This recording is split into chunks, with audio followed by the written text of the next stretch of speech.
Welcome back to Chapnik Reacts. Today we are going to be looking at this video which basically argues that black African countries are poor because black Africans themselves don't know how to build economies. Colonialism is not global politics, it's not even bad leadership alone, but the Africans are fundamentally incapable of building prosperous societies. And honestly, that's not just very controversial, but I kind of agree.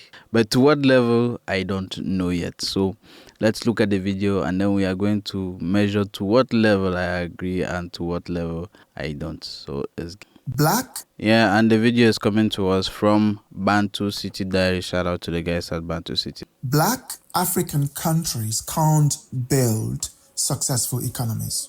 Sub-Saharan Africa is often referred to as the That's us there. That's Cameroon right there. Poverty capital of the world, holding the distinction of being home to 8 of the world's top 10 poorest. Yeah, so I guess there is this GDP or whatever. Yeah, Liberia, Somalia, Congo, Malawi, Mozambique, Yemen, Central African Republic. I don't see Cameroon there. Yeah. Countries. The continent produces or manufactures little of significance and faces significant challenges in education, weak and corrupt institutions, research and development.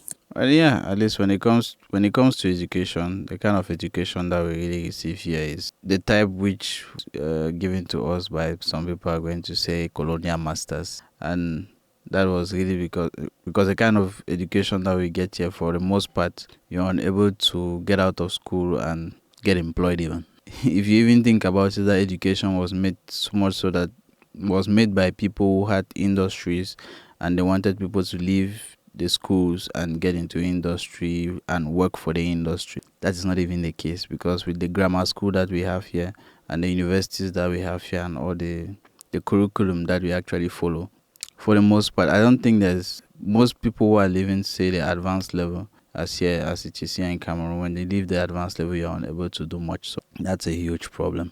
The institutions in here, we like to say people are way more powerful than our institutions, so nobody really respects institutions like that, but they will respect their personalities though.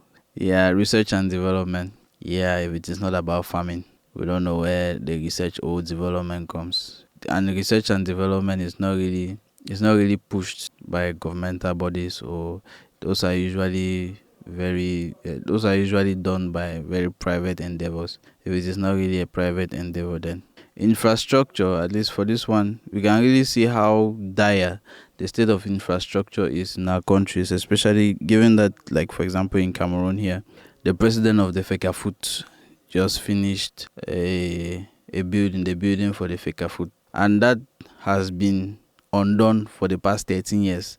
Actually, the plan for that was done 13 years ago, and after all the numerous people who have come at the head of FECAFOOT, none of them has been able to actually get the plan going. Samuel Eto'o had to come and do it himself, and that is just one case. He had to take 13 years for that building to be done, for one of the most prestigious countries, soccer countries or football countries in Africa, Cameroon, to have infrastructure that is befitting, just the building that is befitting of the status of Cameroonian football. We really have, and that is just for FECAFOOT. And then you can imagine for all the other systems, hospitals, schools. It's crazy.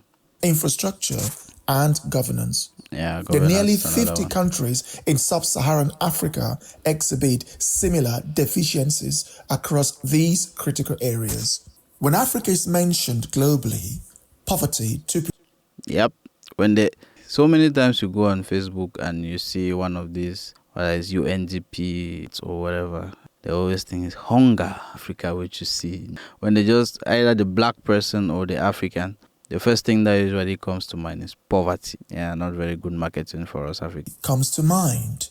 Many Africans seek to immigrate to Europe, North America, and other regions rather than stay in Africa itself.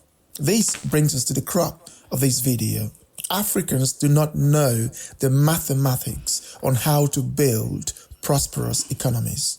I posit that black Africans can't build successful economies. How When is you that? lack an understanding of economic principles, this will likely hinder your ability. I would even say, I don't even think it is that we lack the understanding of economic principles. I think we actually do understand economic principles, but it's just the will. I don't know, maybe it's like the political will that is lacking, because especially in these our countries where it's really from others come from the top and everything needs to be executed at the bottom. If those at the top do not even have the will or are just content by their own personal endeavors, then that's when everything just breaks down, I think. To implement effective economic policies that could transform your country into a thriving economy. Africans lack the skills needed to transform it into a financial superpower. What is an economy? An economy is a system composed of individuals. Yeah, this reminds me a lot about economics in school. I don't know how Zebelai is doing right now. This was one of the highest classes where I used to sleep in. We had a very boring economics teacher. So when they come and start talking about economy, I was like, away. Businesses and governments within a region that produces and sells goods and services.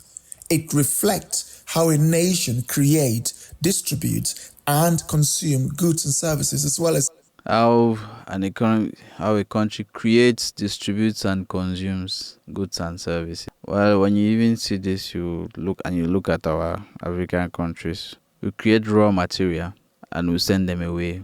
That is distributing it, and every other thing is consuming, consumption and consumption, importing the finished products that we actually need to consume, and then we are actually paying a premium for that, for stuff that we actually create. its overall financial health and activity. For a country to have a thriving economy, it must have a government that ensures transparency and protects its citizens. An effective government does not own, produce, or sell goods. Instead, it must create a conducive environment for both businesses and individuals. This includes providing solid infrastructure and enacting enforceable policies that would enable entities to flourish without fear. Yeah, I heard somewhere someone once said, if you want to know a country that actually has a policy to encourage entrepreneurship and businesses, you'll just need to look at the time which you used in order to create a business or in order to register a business, and the complexities in registering a business, and even the clarity. Because I can tell you for a fact, before I actually had to create my company here in Cameroon, it was crazy. It was crazy. Like, you don't even know, the processes are not very transparent. You do not know how much it would exactly cost you. You do not know who exactly you need to see for what exactly you need to do. There's no orientation. I remember I had to actually more or less create the company twice, because you say this is what you are doing for your company and you have no idea what is done behind the scenes, or which category your business is going to be put in, just because of the one thing that you put there. Can you imagine? I'm a photographer and a videographer, and I recently started doing YouTube, and I said there I am a photographer and videographer. And when I went to the taxation, I took whatever I was given to taxation. I realized that I was put as a media house. I said, sure, a media house would do photography and videography, but I am a sole proprietor, sole person trying to do something, and how would I say I'm doing photography and videography and you categorize me as a media house? And I had to go back and ask all sorts of questions to people who were not even really willing to answer those questions before they could explain one or two things to me, and I could rectify what I needed to rectify in order to take the right path, or to take something which was close to what I was actually looking for. So yeah, super complex, takes a lot of time before you even want your documents to even come out, so that you can even take to taxation and do something. You can spend more than a month just trying to do that. So yeah, but I think I see there are certain companies who have come up, who are actually helping individuals to start companies, but that's another additional expenditure on top of it. So yeah, super complex. And I think A country that wants to encourage, which has a policy to encourage entrepreneurship, is going to make it easier for entrepreneurs to start business. Think about starting to run the businesses, customer acquisition, and cash flow, instead of thinking about all the administrative stuff that you have to. For instance, Nigeria's primary food source is rice, which thrives in its tropical climate. Yet, it can't farm enough to feed its poverty-ridden people. Instead, it imports rice. Why is that? There is no incentive to become a rice farmer. Yep. Nigeria instead incentivizes criminality than it does productivity. I think that's Establishing a business in Nigeria is notoriously difficult, plagued by hurdles, bureaucratic red tape, rampant corruption. Yeah, just what I was saying. And systemic bribery. The government has neglected infrastructure and security, crafting laws that primarily protect politicians and elites while ignoring the broader interest of the population.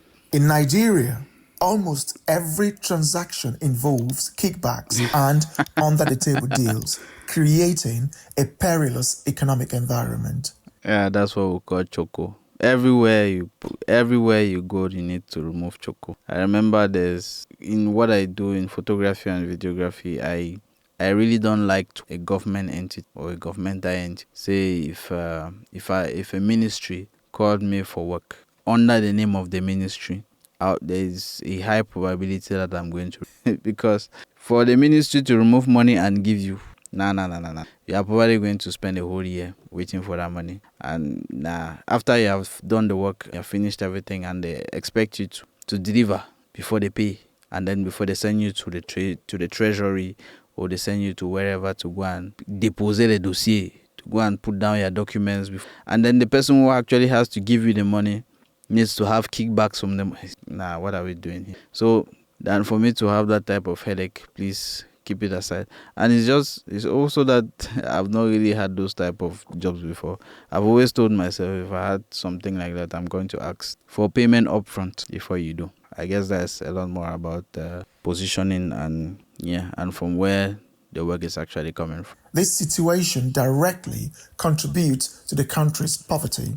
The Nigerian government should prioritize infrastructure, security, education, and transparency in its policies. With over 150 million mobile phone users in Nigeria, every charging cable they need to charge those phones is imported from countries like China, India, Vietnam, and others.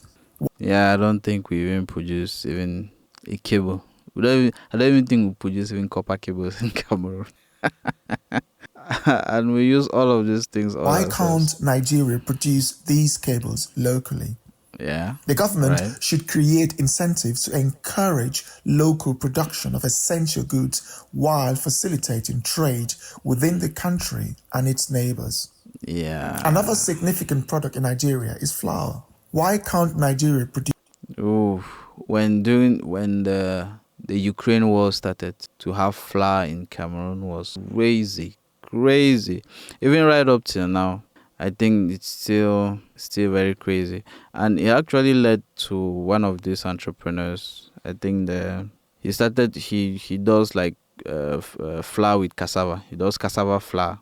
And for some reason, there are no incentives or there are not enough incentives to encourage the promotion of alternatives of flour like this, because I think flour comes from wheat. Most of this is imported, and we do not have wheat farms here in Cameroon or in Africa, in sub-Saharan Africa mostly. And you would think that type of an initiative is huge initiative to promote and all. Nope. So I guess, the entrepreneurial mind is a very resilient one. So I think he started making boulangeries, using his cassava flour to make bread and commercialize on his own. And that has really been going well for him. I think, Martin Chofo. I think that's it. The guy who started he's the CEO of Pafik, and with cassava flour and bread and all. He's doing well for him. It's good. Use enough flour. When a country lacks the basic ability to produce essential goods like rice, flowers, cables, and toothpicks, such a country is bound to be sentenced to a life of poverty. Yeah, I think we have very similar problems to Nigeria. When I see toothpick, that's been like a running gag or a running joke around in our country. Toothpick, for you to import toothpick, that's like crazy. And actually, I was on the internet some time ago and I saw a machine, a toothpick making machine, basically, that you kind of fit bamboo into it and it spits out toothpick. And I was just wondering, maybe that's something that someone that I could actually invest in. Who knows? Maybe that could actually be something cool. But I guess it's yeah. If there's somebody watching this and he thinks that's something that we could do, then maybe you should hit me up and let's see how we can work on that. Importing them weakens the currency because it creates a reliance on foreign currency to purchase essential goods. The government should promote local production and encourage intranational trade to Yeah. bolster the Yep. local economy. Yep. That Yep. is not rocket science. For context, Taiwan, with a population of 23 million people, had a total trade of $869 billion in 2024, while Nigeria's trade volume for the same year was just $89 billion, despite having over 10 times more people. Mm-hmm. Interestingly, Taiwan's trade volume surpassed that of West Africa's entire population of 466 million people. If you still believe that we are impoverished due to some covert Western agenda, you may not be grasping the actual issues at hand. Well, yeah, this is where I think that many people would listen to this and think, oh no, we have had it is the system which the white man left for us, or it is the white man that is doing this or doing that. I really don't think so. I really don't think so. Because when you even look at the civility of the population, it's really not there. People will complain about corruption, and then when they get into places of power, into positions of power, the corruption they were complaining about is the same thing that they are doing. So it's just like the society is kind of rotten to the core. And we have to fix it. I think we have to fix it ourselves. We really need to fix it ourselves. We cannot wait for someone else to come and fix it for. And if you ask me how, I really don't know. I really don't know how we are going to fix it. It needs to be fixed. I think we need to fix it before we really start changing other things, because if you have anyways, I really don't know how we can fix. The reality is that we are not manufacturing or producing many of the basic goods we require. To develop Not our local economies, we must focus on internal trade and foster exchanges with neighboring countries. Yep, I think so This too. will strengthen local currency, create jobs, and enhance government revenues.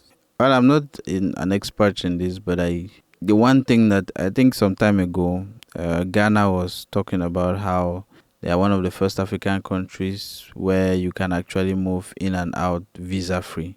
And just that type of restraint to move from one African country to the other, just like the movement of persons, maybe for tourism or whatever. If it is already that constraining to have that free movement of people, then I can imagine how it is even more difficult for businesses to between themselves in Africa, between themselves. And I think if we really want to, I think African countries kind of have to work together in order to raise, pour élever le niveau of everybody.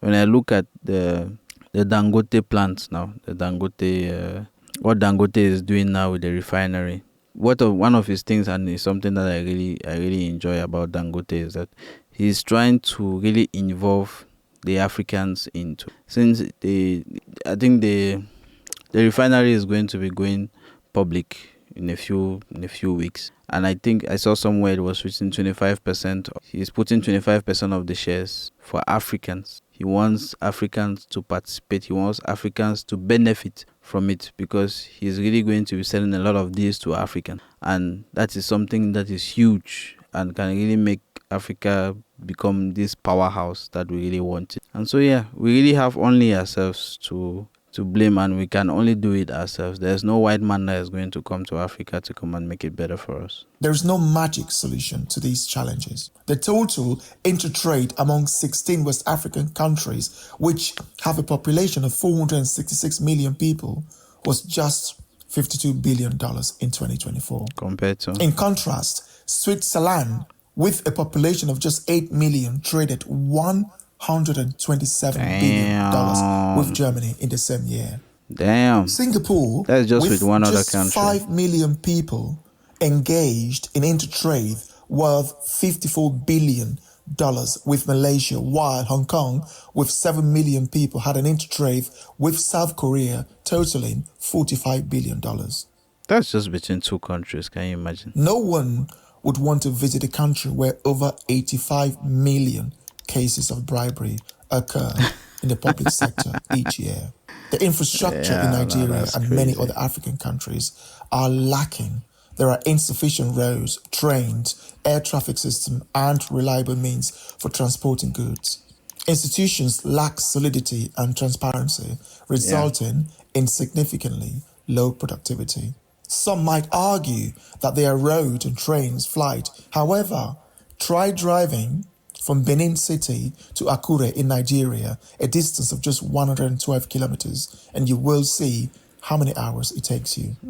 You will also face around 50 police checkpoints, each one attempting to extort bribes, turning the journey into a nightmare. Additionally, you may encounter, even though that's not very prevalent in Cameroon as much as it is in other places. So let me just go ahead to see what's Cameroon doing here. Countries like Ghana, Senegal, Cote d'Ivoire, Angola, Kenya, the Democratic Republic of the Congo, Cameroon, Botswana, and many others are similarly affected. Our economies are weak, unproductive, disconnected, and isolated. Our currencies reflect this weakness, as they are not tied to strong local production-based economies that are interdependent on each other and their regional counterparts. Another example of the challenges faced by Black majority countries can be seen in nations outside Africa that are Black majority, such as Haiti, Jamaica, Grenada, and Dominica. They all struggle with weak economies. In contrast, predominantly white countries are those that were invaded and now occupied by white people outside of the traditional Europe, such as New Zealand, Australia, the USA, Canada, Brazil, and parts of Africa like South Africa and Namibia have developed economies by building infrastructure that facilitates trade and movement. They have established an environment where people, organizations, and businesses can thrive by implementing sound policies that secure their borders. In 2025, many African countries still have less than 35% power coverage. In Nigeria, only... Now I think this will beg the question, why is it that the whites, or even the whites who were colonized, and there has been a history of colonization, are better to do and they built better societies, better economies. But even in the black spaces which are not even in Africa, they are finding it very difficult to build good economies, prosperous economies. Someone might naively think it's just the color of the skin, which I think is going to be ignorant to think that way. And I probably think it's a lot more about culture. I think so. I think it's a lot more about culture. And yes, it's about culture and governance. Because I think different cultures are governed differently. And the kind of governance black people really need in order to govern themselves and be prosperous while governing themselves is not the same way that the white man is going to do. And I think our failure has been trying to copy what the white man is for us, or what the white man is doing exactly, and not considering that we did not develop like the white man. They are, somebody will say, our ontology is not the same as that of the white man. We have a lot of things that we try to copy and try to to force into our societies which do not really work. A huge example, I think I made this in a previous video, is when you look at places like Rwanda. Rwanda, which was rocked by all the genocide and all the violence and all of that. And if you look at it now, it's a completely different place because they have understood how to rule themselves in such a way that when you look at their progress, you really don't have anything to say. It's not about skin color. And our guy here said they had like very draconian measures, and I think that is actually very, very telling, because even in the white countries and stuff, when they were still kind of developing and getting to the democracies that we see today, they were very draconian. They were very draconian. They were very strict. They were almost even dictatorships in order to get things to work, because the human being is going to follow the path of least resistance, and that is the most comfortable path. That is the most leisurely, because it is what is usually sweetest in the moment. We have to be able to look past, and we have to be able to put things in such a way that is going to force basically people to take the right direction. And I think that is actually the solution for us blacks, because for the most part we are entering into a world where we are not led to develop naturally. And because we're not developing naturally, our mindset and our psyches do not follow suit. And now they are trying to teach us things which people had gone through for many, many years, and that had to come to that conclusion naturally. And we are trying to copy the end result without actually going through the process. And I think that is the problem, the black race and the white race. The white race have had to go through it. The black race hasn't had to go through it. And that is where the black race is kind of faltering. And because of that falter, we have all the problems in the black countries that we do have, plus all the other traumas and all.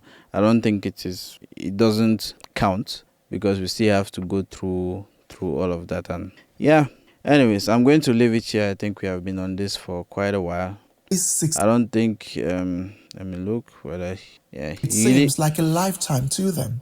We are more interested in what we can benefit from today and now, not in 10 years. Yeah. An African takes charge of a project, organization, ministerial position, or even the presidency, they immediately switch on their tribal and myopic mindset, siphoning everything they can towards their fleeting interest.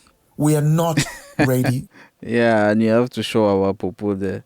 And also, when you even think about how they just made a VP position, and the speculation now is that the president is going to be giving the VP position to his son or somebody very close to his family, in order to continue the unofficial monarchy of Cameroon. But that is all speculation right now, and that's the most waited for appointment in our country right now. So yeah. Anyways, I'm going to leave the video here. If you have been here till now, please like and subscribe to the video, and if you love that, tell us what you would like us to cover down in the comment section. So until the next video, see you, bye bye.